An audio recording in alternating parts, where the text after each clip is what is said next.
Mark, we need to address the Chris Colabello situation a little bit. Obviously, a bit of a shock to the organization, I think, with the positive test and the suspension. Chris was interviewed by Jamie Campbell. I know you saw the interview, and one of the things he said there unequivocally, was that the only supplements that he has taken, the only things that he has put into his body, were things that were provided for him by the Toronto Blue Jays medical and training staff. So no one's disputing including Chris, no one is disputing the science of the positive test. And so he tested positive for the marker for a steroid. That is beyond dispute. So then that gets into the area of, okay, how did it get there? And if the only things he received were things from the Toronto Blue Jays, is that something that you've kind of cross-checked? Is there any reason to have cross-checked that? Have you looked at what he was given specifically by the team? Have you looked at whether those things, all that stuff? Yeah.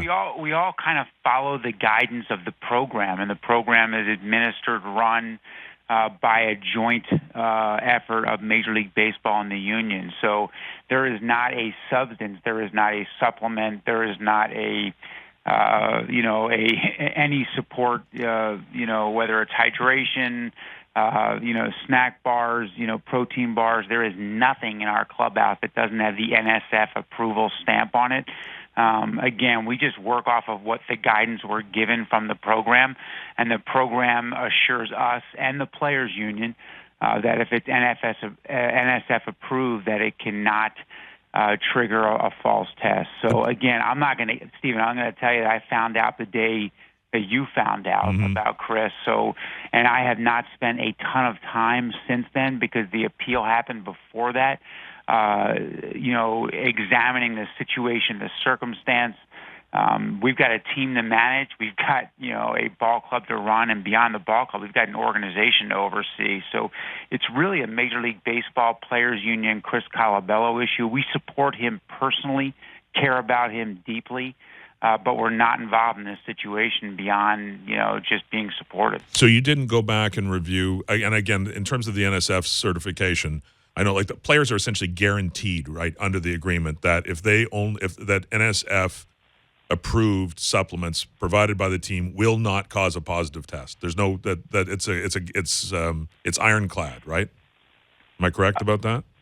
Again, I'm not. I haven't spent a ton of my life studying those things, but that's my understanding. I mean, there's supposed to be that guarantee that anything NSF approved. But you guys haven't, or have you gone over exactly what Chris was given by the team? I don't think anybody. I mean, we have nothing available that's not NSF approved. Okay.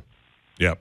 Okay. So that. I mean, that's not just the Toronto Blue Jays. That's every single team in baseball. There's so much care around that right now. There is nothing that is team provided. There's no strength coach. There's no training staff. There's no performance staff that, in today's day and age is, lets anything be available that's provided by the team. That's not NSF approved. So there's nothing within that closed loop that could explain the positive test. I mean, again, not having deployed private detectives and investigated it. There's nothing. I can't imagine there could be anything. I want to talk about the bullpen in a minute, but one thing I did want to ask you. And by the way, just one more thing. Test happened. Yeah, that test happened, Stephen, I think the first day he got to spring training. So, right. Pitchers and catchers reporting day. So he wasn't in a Toronto Blue Jay environment prior to that. Okay, see, this is the thing that interests me, though, Mark, and I want to just look at this a little bit. I know I only have you for a few more minutes, but, I mean, I believe both you and Ross when you say you didn't find out about it until the morning of the announcement. That's the truth. Well, but Kevin Pillar knew a month ago. Again, that's Chris. So Chris found out. Again, this is really not something I should be spending that ton of time on. But Chris found out the day he got a positive test, and what he chose to tell was up to him. Sure.